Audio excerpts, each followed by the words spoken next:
অর্কর বাগানের কুমড়ো শাক। দেখি কতগুলো কুমড়ো শাক পাওয়া গেল।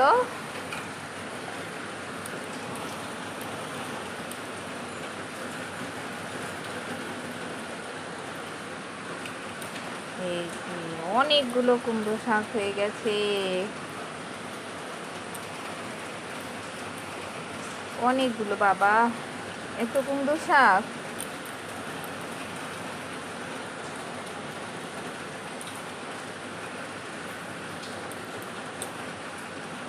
অনেক কুমড়ো শাক হয়েছে। কুমড়ো শাক দিয়ে কি খাওয়া যায় বাবা?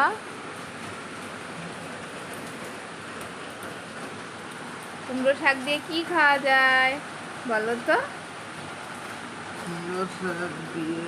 ভর্তা খাওয়া যায়। কুমড়ো শাকের ভর্তা অনেক টেস্টি। আর পাতুরি করা যায়, পাতুরি কুমড়ো শাক দিয়ে পেঁচিয়ে পেঁচিয়ে মাছ করা যায়, এইভাবে পাতুরি। দেখি কতগুলো হয়েছে।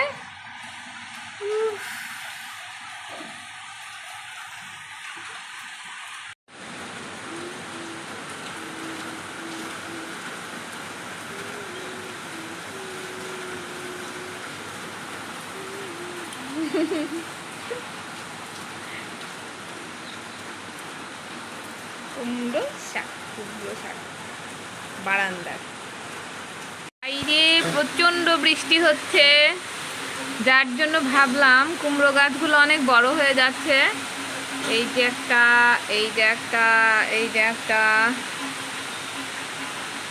এখানে আছে। আর এই জায়গার কুমড়ো গাছগুলো বেশি বড় হয়ে গেছিল। আমার তো ছোট্ট বারান্দা, সামাল দেওয়া যাবে না, তাই ভাবলাম কেটে নিই। যেহেতু বৃষ্টি হচ্ছে, বৃষ্টিতে এরা আবার বেড়ে যাবে। এই দেখুন কিসের মধ্যে করেছি কুমড়ো, এই যে কুমড়ো।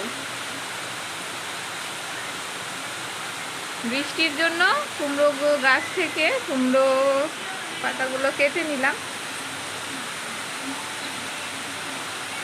যাতে বৃষ্টির জল পড়ে ওরা আবার বেড়ে উঠতে পারে।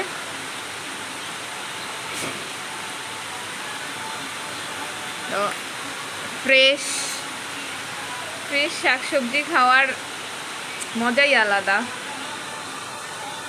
এই যে বাইরে প্রচণ্ড বৃষ্টি, তার মধ্যে আমরা কুমড়ো শাক পেরেছি, মজা।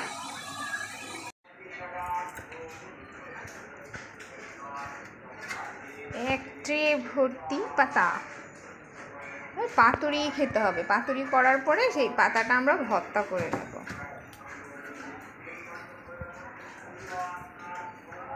আর এই যে ডাটাগুলো খিচুড়ির মধ্যে দিয়ে দেব।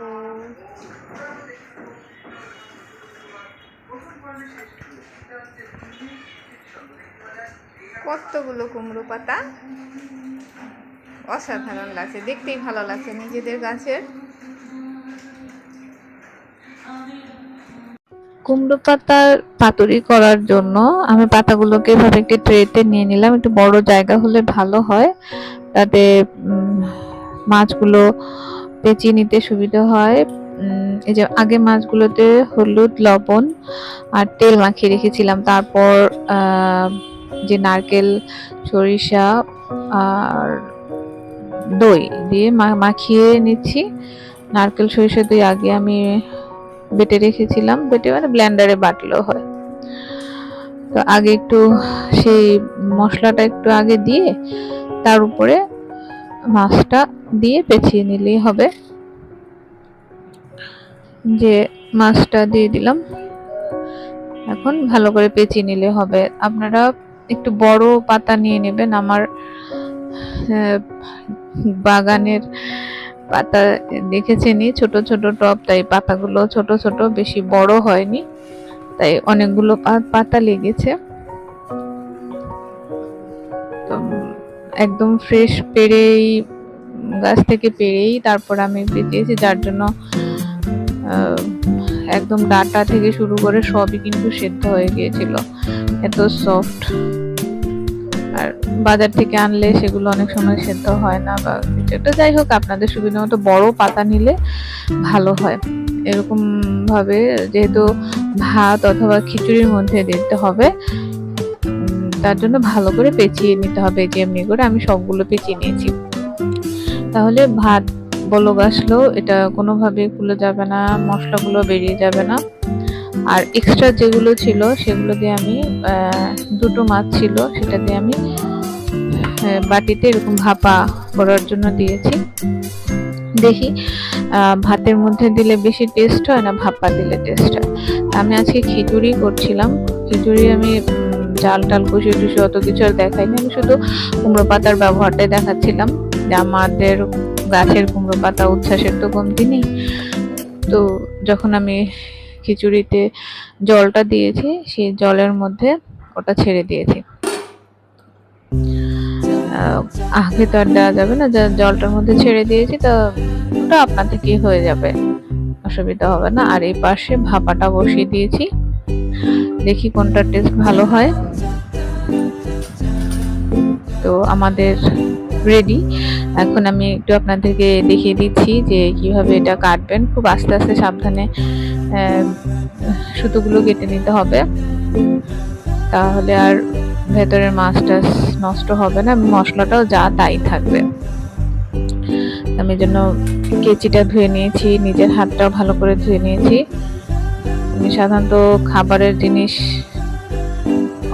যদি অন্যরা খায় সেটা আমি মানে নিজে হাত দিয়ে না ধরারই চেষ্টা করি, কিন্তু এখানে দড়ি যেহেতু ওটা খুলতে হবে, তাই আমার হাত দিয়ে ধরতেই হলো, তাই ভালো করে হাত ধুয়ে নিয়েছি, কেচিটাও ধুয়ে নিয়েছি।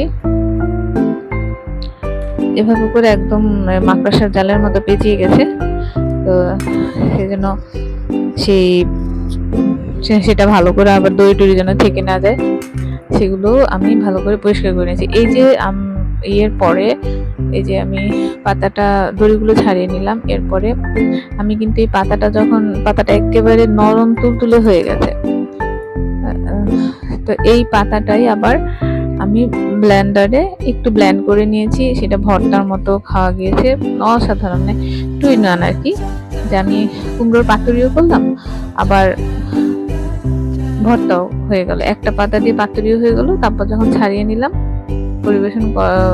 ছাড়িয়ে নেওয়ার পরে সেই পাতাটা জাস্ট ব্লেন্ডারে একটু ব্লেন্ড করে এনে খিচুড়ির সাথে ভর্তা খাওয়া। দেখুন মশলা যেমন ছিল তেমনই আছে, মশলা একদম মাছের গায়ে লেগে আছে, একটু এদিক সেদিক হয়নি, এবং মাছটাও খুব ভালো বয়েল হয়েছে। এমনি করে এই যে সবগুলো দেখিয়ে দিচ্ছি যে দেখুন এই যে ভেতরটা কিন্তু খুব সুন্দর, মশলা একটু নড়ে চড়ে যায়নি, যা ছিল তাই।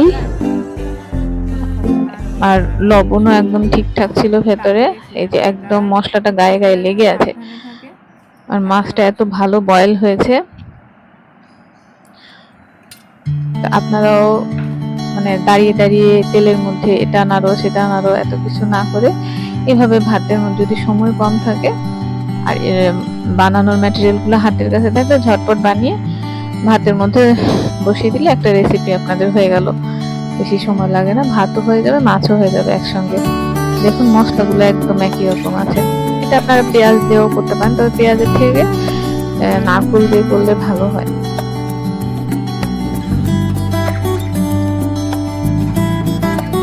চারটে আমি দিয়েছিলাম, আমরা মানুষ মাত্র 3 জন, 4টে দিয়েছিলাম, আর ভাপাটাও ছিল। তো এটা এখন পরিবেশনের জন্য রেডি। যে আমি আপনাদেরকে বলেছিলাম সেই যে ভর্তা বাটাটা, এটা হচ্ছে সেই ভর্তা বাটাটা, এই যে মাছটা, এখানে ডিমের ভুনা আর আচার। এই যে ভর্তা বাটাটা, মাছটা, ডিম ভুনা, আচার, তো হয়ে গেল ইয়ামি বর্ষার দিনে ইয়ামি খাবার। নতুন রেসিপি, অল্প খেতে এত মগ্ন উত্তরে দিতে পারছে না। এই যে